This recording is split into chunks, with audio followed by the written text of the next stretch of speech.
Slökkviliðsmenn í Frakklandi standa frammi fyrir fordæmalausu ástandi vegna skógarelda. Það gæti tekið margar vikur eða jafnvel mánuði að slökkva það á fullu. Atkvæðagreiðsla utan kjörfundar aðildarviðræður við ESB hófst í dag. Þó nokkuð margir hafa þegar greitt atkvæði. Mynt frá valdatíma Ólafs kyrra Noregskonungs, taflmenn og kambar eru á meðal muna sem fundist hafa við fornleifauppgröft á Skagaströnd. Og það var líf og fjör í Nauthólsvík í blíðunni í dag. Borgarbúar nýttu daginn í siglingar, sólbað og boltaleiki af ýmsum toga.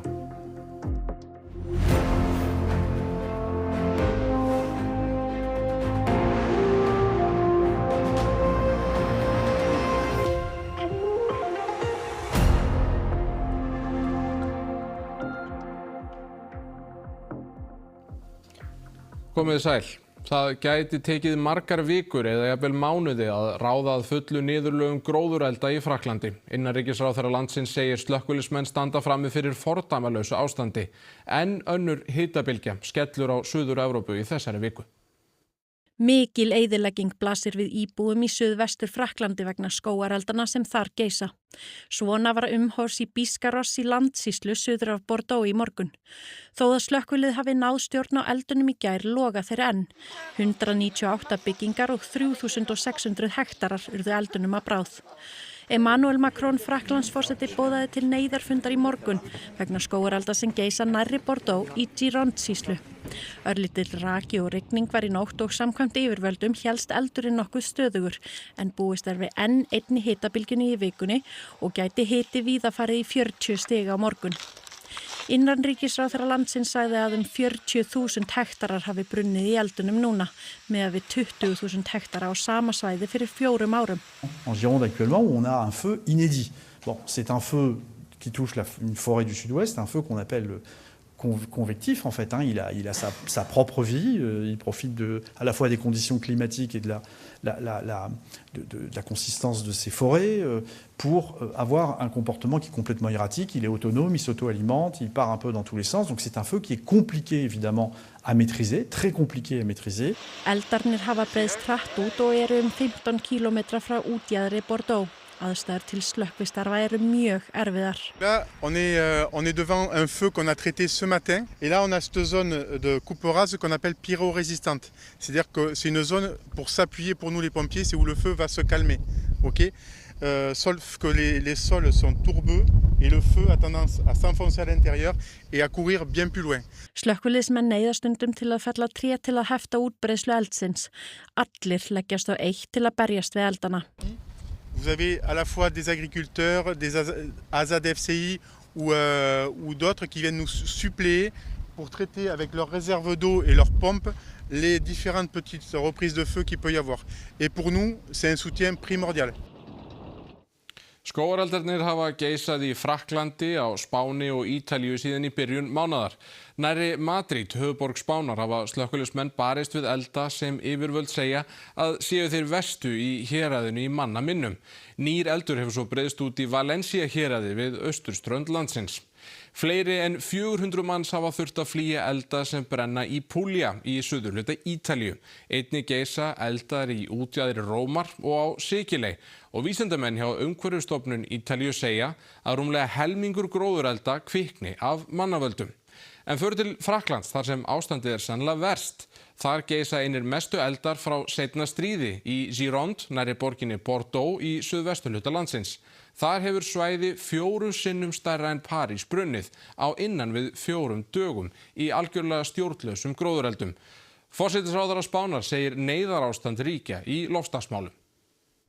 Que la emergencia climática, este aumento sostenido y sistemático que estamos viendo cada año de las temperaturas, lo que están haciendo es elevar de manera exponencial la expansión y el nivel de los incendios que estamos sufriendo. Los incendios se irán, afrontaremos la recuperación, pero tenemos que estar cada año más prevenidos, más preparados para una emergencia climática que por desgracia está superando todos los niveles, todas las magnitudes que la ciencia sistemáticamente desde hace ya muchos años nos viene advirtiendo, por supuesto a España y al conjunto de Europa.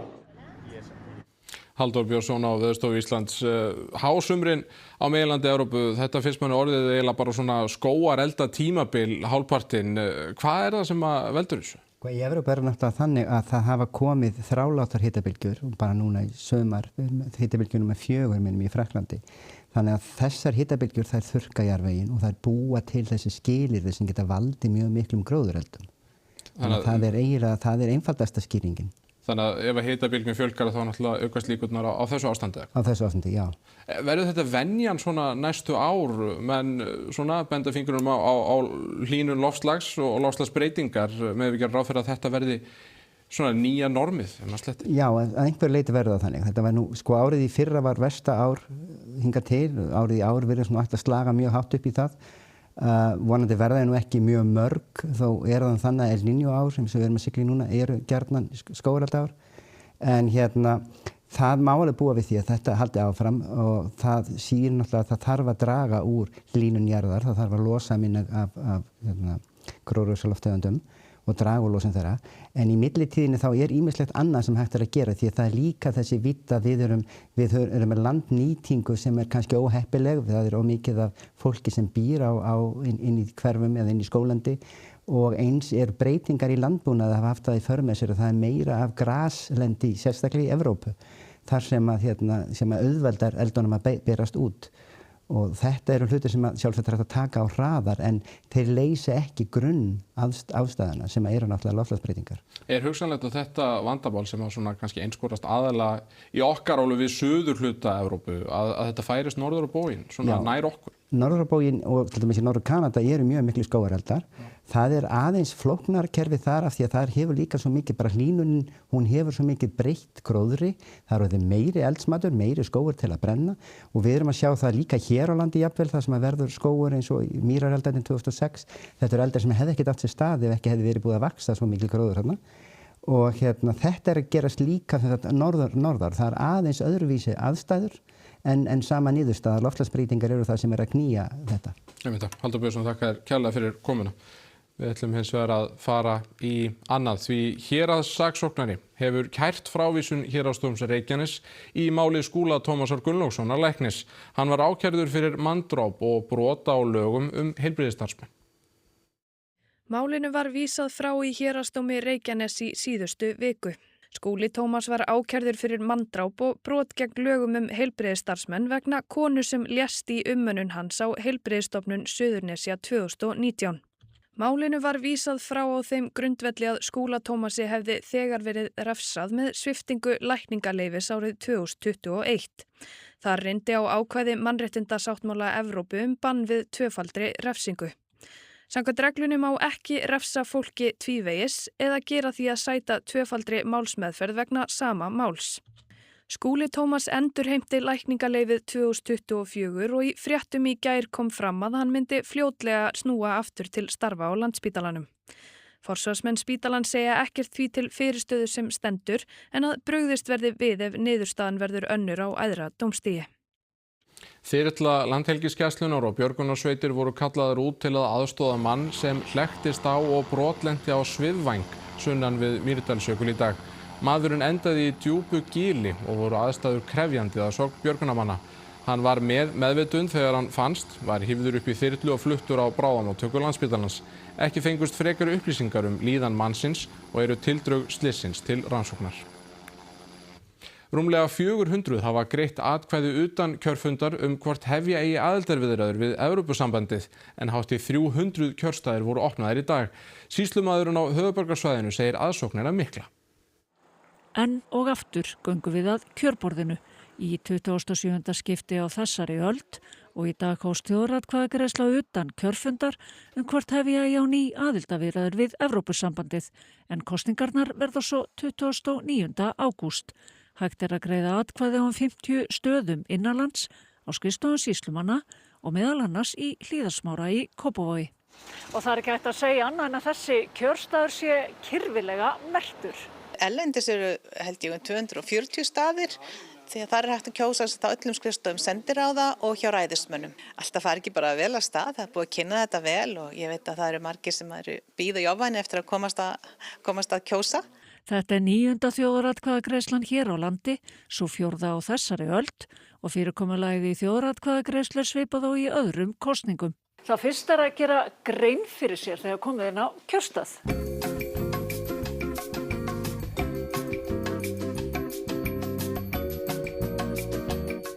Það má víst ekki sýna það sem gerist hérna inni.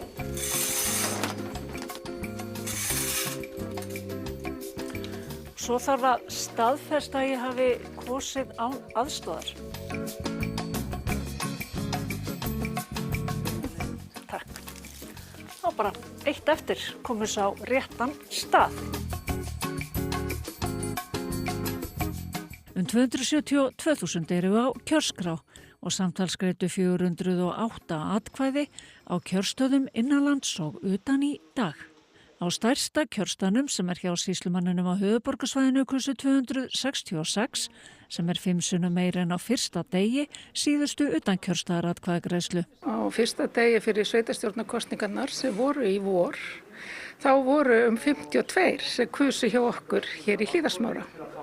Þannig að góða verður ykkur fólk á kjörstaði eða hvað? Það gæti verið. Við hefum fengið talsvert af fyrirspurnum hvenær utankjörfundarkosning hefst og það er áhugi fyrir þessum kosningum og það byrjar bara strax í morgun. Þannig að nú þegar hafa nokkri kosið. Ég verð á ferðalagi Dalasýslu akkurat helgina sem að kosið verður. Hér er hægt að velja milli 2 kosta, já eða nei. Var erfitt að velja? Nei, það var sko ekki erfitt. Hvor kosturum var það? Það var nei. Ég sagði já. Mér finnst gaman að lýðræðinu og lýðræði virkar. Ég sagði nei. Hvers vegna? Ég held þetta sé bara, ég er náttúrulega fyrirverandi sjómaður, ég held þetta sé ekki gott fyrir okkur. Þið voruð að kjósa utan kjörstaðar, hvers vegna gerið þið það? Við erum búsett í Danmörku, þannig að við neyðumst til að gera það. Við erum núna á landinu til að skýra hana. En ég vil fá að sjá og svo bara tökum við afstöðuna þegar þetta verður komið og kjósum aftur. Við vorum alveg bæði, búin að tala mikið um þetta og við vorum bæði alveg sammála hvað við ætlum að kjósa og já, það var bara mjög auðvelt. Má spyrja því hvað þið kusuð? Við ætlum ekki að segja frá því. Fyrir múti heim, stuðningur Bretlands við Úkraínu breytist ekki þrátt fyrir sviptingar í breskum stjórnmálum. Þetta sagði Andy Burnham, forsætisráðherra Bretlands, þegar hann fundaði með Volodymyr Zelenský Úkraínuforseta í flotastöð í Portsmouth í dag. Zelenský er fyrsti erlendi þjóðarleiðtoginn sem Burnham tekur á móti síðan hann tók við embætti forsætisráðherra í síðustu vikum. Burnham hét því að heiðra að öllu leyti skuldbindingar Breta gagnvart Úkraínumönnum. Bretar ætla að afhenda Úkraínuher tæknilausnir sem gera þeim kleift að trufla rússnesk loftvarnakerfi og koma þannig í veg fyrir að það greini dróna. The thing is, I can imagine that people in Ukraine might think, okay, there's a change in Britain. Does that mean there's a change in the way Britain thinks about Ukraine? And I can assure you, I can assure them, and this goes across the political parties in Britain. It's not, one believes and one doesn't. I think the vast majority of people feel the same. We kind of feel the injustice of what you've had to go through, and we just are clear that it's our duty to be with you and support you. Mynt frá tímum Ólafs Kyrra, Noregskonungs sem réði ríkjum í Noregi frá 1067 fannst við fornleifa uppgröft við Hafnir á Skaga. Uppgrefturinum fer senn að ljúka. Í garð er gengið síðasta sumarið af fornleifa uppgreftri á höfnum á Skaga við Skagaströnd. Ýmislegt merkilegt hefur komið í ljós við rannsóknirnar. Hópur fornleifafræðinga grefur upp verbúðir sem stóðu þar allt frá 11. öld fram á þá 18. Já, við erum að grafa hérna upp þessar verbúðir hér út við sjóinn sem er að fara í sjóinn og erum búin að vera þessu. Þetta er núna 4. árið og ætlum okkur að klára í ár. Það maður veit aldrei hvað kemur upp á jörðinni, það er nú það sem er. Maður heldur maður sé að vera búin með eitthvað og þá kemur eitthvað meira. En við vitum allavega að við erum komið niður á 1104 gjóskulagið sem gefur okkur þannig staðsetningi tíma að við vitum allavega að það er ekki mjög langt eftir í sögunni allavega. Verkefnið er mjög umfangsmikið enda svæðið stórt. Ég geti bara unnið hér alla ævina og ekki klárað. En jú, þetta er náttúrulega, maður þarf svolítið að afmarka rannsóknir og einn liður í því er að afmarka það í rúmi líka og velja bara stað til að fara niður frá yngstu lögum og niður í það elsta. og fá þá líka alla söguna á sama staðnum og það er auðvitað líka mjög merkilegt að ná því það er ekki algengt. Mikið hefur fundist af alls konar hlutum, bæði úrgangi og persónulegum munum. Svo náttúrulega persónulegur munir, eins og kambar, teningar, taflmenn og svo náttúrulega síðasti skemmtilegi fundurinn okkar var þessi fornaldamynt. Myntin sem Lísabet talar er talin vera frá tímum Ólafs kyrra Noregskonungs sem réð yfir Noregi frá 1067. Munirnir sem finnast við uppgröftin enda flestir á Þjóðminjasafninu. Þeir segja mikla sögu og geta gefið góða mynd af lífinu á Skaga frá fornri tíð að mati rannsakenda. Mannvirkin hérna eru tiltölulega vel byggð og það er náttúrulega þörf á því í þessu veðurfæri sem hér er, eins og þið sjáið. Þannig að þrátt fyrir að þetta sé svona svo lítill útnári þá virðist þetta fólk náttúrulega bara hafa haft það tiltölulega svona sæmilegt miðað við aðstæður. Skjálfti af stærðinni 4,1 varð á Hengilssvæðinu við Nesjavelli upp úr klukkan 12:30 í nótt. Skjálftinn fannst víða á suðvesturhorni landsins og meðal annars á höfuðborgarsvæðinu. Borgarbúar vöknuðu þannig margir hverjir upp við skjálftann og líka gestir á Ion Adventure hótelinu á Nesjavöllum þar sem skjálftinn fannst mjög vel. Þar féllu hlutir úr hillum en að öðru leyti er ekki vitað tjón af völdum skjálftans. Náttúruvárssérfræðingur á Veðurstofu Íslands segir þetta með stærri skjálftum sem mælst hafi á þessum stað í nærri 3 áratugi. Þetta er stærsti skjálfti sem hefur mælst á þessum stað síðan 98. Að vísu þá er þetta á þekktri sprungu, þannig það koma oft gjarnan skjálftar á þessu svæði. En þetta er óvenjulega stór skjálfti. Er þetta merki einhvern gosóróa? Nei, við hefum ekki séð nein merki gosóróa. Hafa margir eftirskjálftar mælst? Nei, í rauninni ekki. Það töluvert lítið eftir skjálftum. Þannig það má tala bara þennan eina staka skjálfta. Unglingalandsmót UMFÍ verður haldið á Sauðárkróki þetta árið verslunarhelgina eins og vant er. 5 til 6 þúsund unglingar keppa, jafnt í hefðbundnum boltaíþróttum, kökuskreytingum og stafsetningu. Skagfirðingar eru öllu vanir þegar kemur að því að halda unglingalandsmót. Fréttastofa leit við á undirbúning fyrir mótið sem stendur nú sem hæst.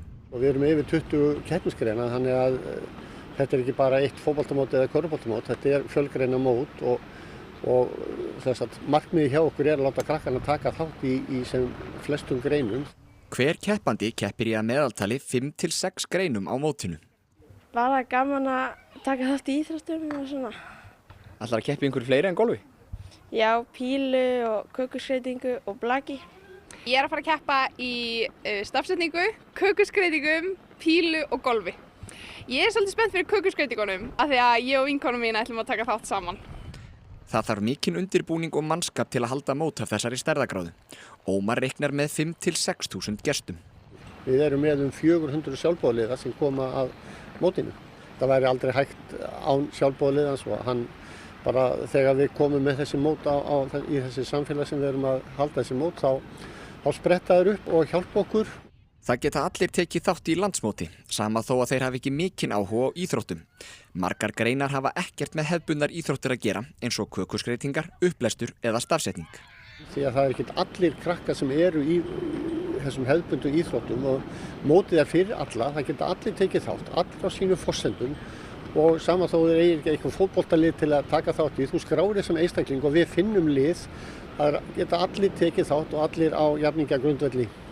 Dagskrá er á svæðinu frá morgni til kvölds, alla keppnisdagana. Bærinn iðar að lífi og lögð er áhersla á að yngri systkini keppenda finni sér eitthvað við sitt hæfi eins og ofurhetjuhlaup. Ég er búin að eignast ótrúlega marga vini í gegnum unglingalandsmóti og eins og fyrir 2 árum þá bara skráði ég mig í eitthvað lið. Ég vissi ekkert út í hvað ég var að fara í. Ég var að keppa í handbolta, ég kann ekki handbolta sko. Þannig að ég skráði mig bara í eitthvað lið og ég kynntist bara geggja skemmtilegum stelpum og þetta var bara, við erum bara vinkonur í dag. Þetta er kannski það sem landsmóti snýst að miklu leyti? Algjörlega, þetta er bara ótrúlega skemmtilegu partur á landsmótinu. Veðrið lék við borgarbúa í dag og í Nauthólsvík flatmöguðu sumir meðan aðrir stunduðu íþróttir á landi og í sjó. Það er loksins komin blíða hérna á suðvesturhorninu og ekki seinna vænna og hér í Nauthólsvík að fólk sem lætur sér tækifærið ekki úr greipum renna. Hvernig er dagurinn að leggja stig? Bara sjúklega vel, ég er endar í vinnunni sko. Það er fundur eftir nokkrar mínútur, ég var að taka inn í bílum. þegar tækifæri gefast að vera að nýta þau, ekki? Sjálfsögðu, þannig er bara Ísland og það er líka góður bara vel vilji fyrir því að maður fari í sólina milli funda sko. Reykvíkingar voru orðnir langir eftir sólinni. Lausnameða fólk fann sér þó leiðir til að njóta sumarsins. Við erum búin að fara í Allavík fyrir austan í 2 vikur, bara í meiri blíð en þetta. En það er bara frábært að komið hérna í höfuðborgina. Var það planað eða þurftuð þið bara að ná ykkur í smá sól? Við þurftum að ná okkur í sól, það var alls ekki planað. Fólk hafði ýmislegt fyrir stafni í Nauthólsvík og ekki flatmöguðu allir í sólinni. Þjálfarar á námskeiði Brokeyjar höfðu í nógu að snúast. Við erum bara að sigla. Já, bara að hafa gaman að sigla og æfa okkur. Voruð þið búin að bíða lengi eftir sólinni? Já, mjög lengi. Alveg í 3 vikur er bara búið að vera bara ský og þoka og já.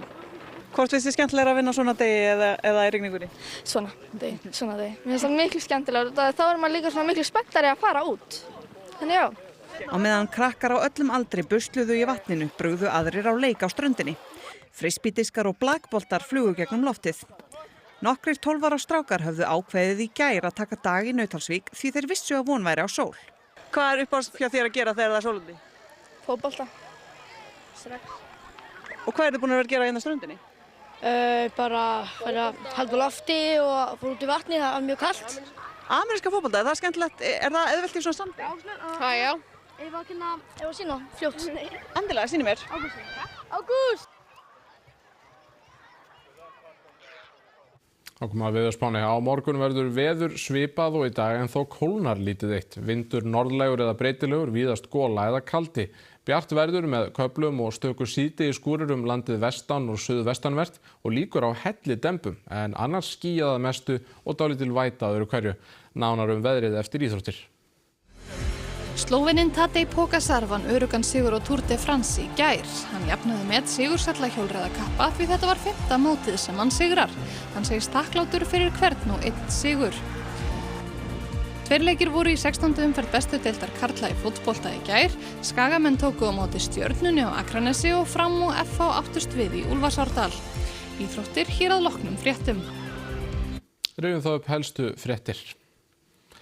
Slökkviliðsmenn í Frakklandi standa frammi fyrir fordæmalausu ástandi vegna skógarelda. Það gæti tekið margar vikur eða jafnvel mánuði að slökkva þá á fullu. Atkvæðagreiðsla utan kjörfundar aðildarviðræður við ESB hófst í dag. Þó nokkuð margir hafa þegar greitt atkvæði. Mynt frá valdatíma Ólafs Kyrra, Noregskonungs. Taflmenn og kambar eru á meðal muna sem fundist hafa við fornleifa uppgröft á Skagaströnd.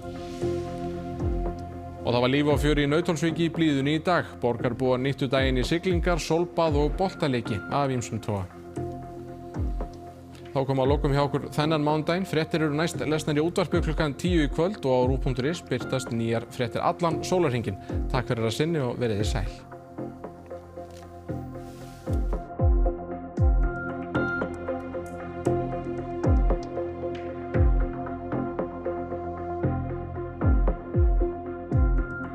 Á RÚV í kvöld. Jörðin, Planet Earth. 3. þáttaröð þessara stórbrotnu náttúrulífsþátta með David Attenborough jörðina, náttúru hennar og dýralíf á öllum árstímum. Þættirnir eru talsettir á íslensku en sýndir með ensku tali á RÚV 2. Martin Clunes, Kyrrahafseyjar. Önnur þáttaröð þessara bresku